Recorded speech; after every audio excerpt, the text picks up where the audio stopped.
didn't go as well as we thought it would. There is absolutely no reason. Empty trailer.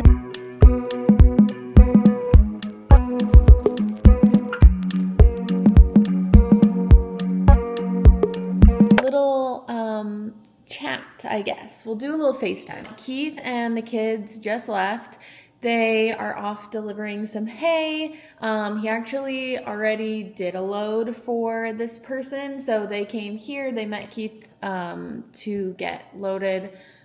Why can I not even tell this story? I don't know. It's not that hard. But anyways, they showed up here. Keith loaded their trailer. He loaded our trailer. He followed them to their ranch, delivered hay, came back home, and then now he's going back out to deliver a third trailer load of hay to them.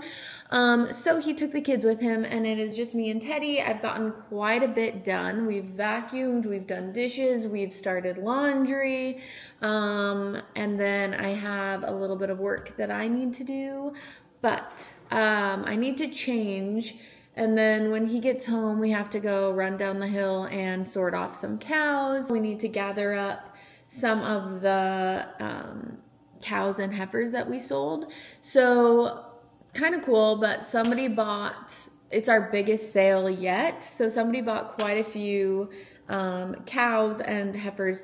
These ones weren't listed on the website, but they came out to the ranch. Keith took them on a little bit of a tour, and they kind of handpicked out which cows and heifers they wanted to buy.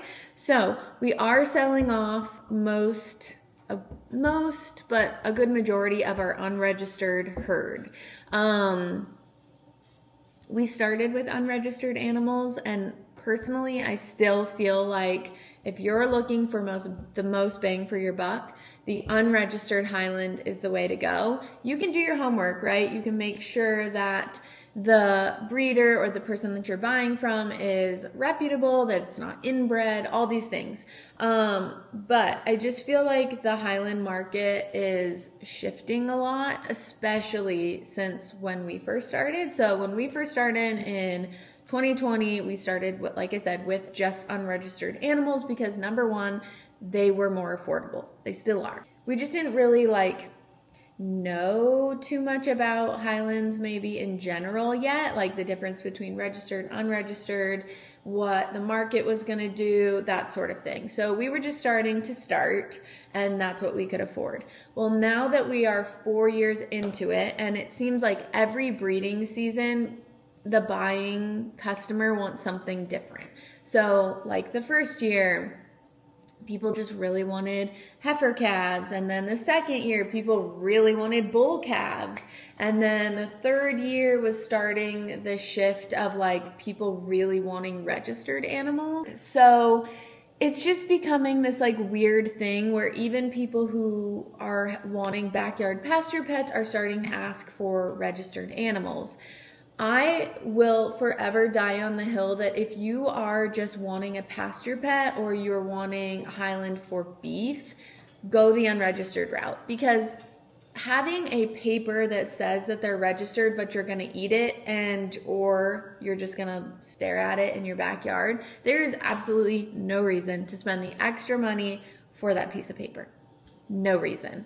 If you are looking to get into the Highland world as a breeder, then okay, maybe spend a little bit more money on a registered animal, because then you can know their history, right? Like who their parents were and all the things. So you can obviously make sure you can look down the lines and see all of the other breeding history, right?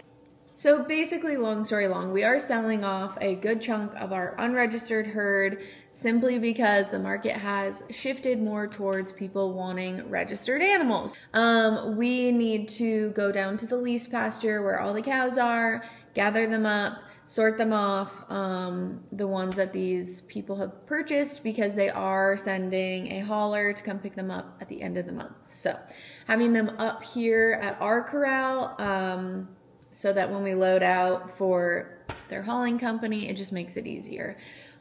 We've never used the corral system on the lease pasture. So that should be interesting. When you're using a corral system that is not meant for horned cattle, it can definitely be a little bit chaotic. I can foresee it being a little bit chaotic. And I'm not sure that their loadout situation is even going to work. So we might have to improvise and figure something out. But regardless, we have to get them off the pasture because they are leaving in a week. So. All right. We are on our way to deliver some hay. I've already delivered a load this morning, and I'm going out to deliver the second load to the same person. The kids decided to come with me this time. You guys play in the car. It's like a block game or something. You make things. They like magnetize blocks. When I was a kid, I don't remember having any types of games or toys in the car. Just had to sit there.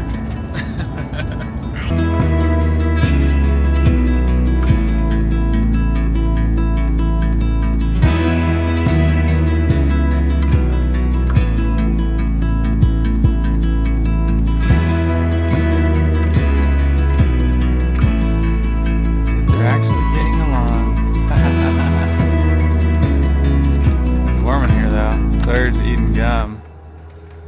Landon's. I made a bubble. A bubble? Oh boy. Empty trailer.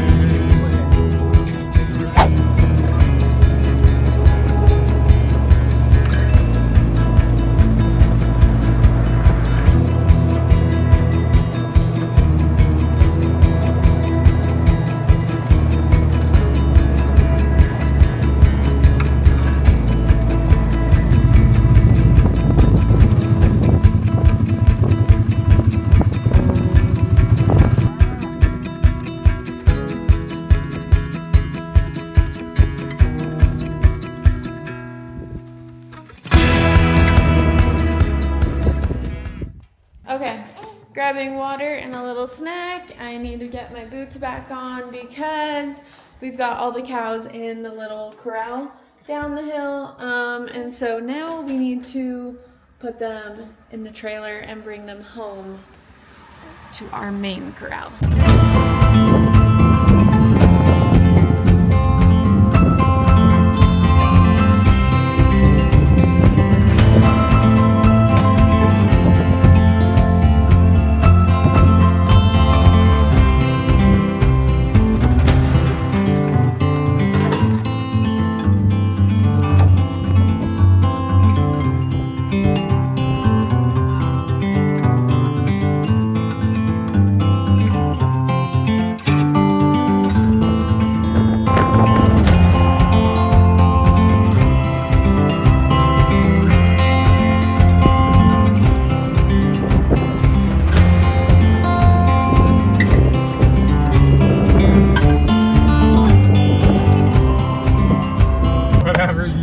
Alrighty, so if we look tired and dirty, it's because we are. That was the first time we have ever used the corral down on the lease pasture, and it didn't go as well as we thought it would. So we had to, instead of using, like, there's an alley and then a little squeeze, which they would not have fit in the squeeze, we knew that, but there's like a little door that they could come out of the alley before they went in the squeeze and then go into the trailer. And so we tried it with like 3 of the Heifers, so they were obviously a little bit on the smaller side, and it was quite dramatic. I'm glad I didn't film because it was terrifying. So then we backed them out and we went on plan B and had to load them out of like kind of like a, I don't know, what would you call it? Almost like a bud box, but it's just a part of the, kind of just a, like a paneled, what words are hard? What would you call it? I'll go and get the Yeah, it's just like a alley with multiple different gates. Yeah, and different like little squares. So anyways, we loaded them, pushed them into like a couple of the little like corral sections and then back the trailer up, and then we had to do like 3 trips up the hill to our corral here. So yeah, it was just a long drawn out process, and the kids hopped in the truck for the last load. So you guys gonna get the gate, or do you want Mom to get it? The Okay. gate's open, remember? Oh, that's right, it's open. I forgot it's open, guys. I know, but the last one. Oh, you're gonna get that one. Okay. I'm gonna get. So anyways, that's gonna be a wrap on today's vlog. Thanks for watching.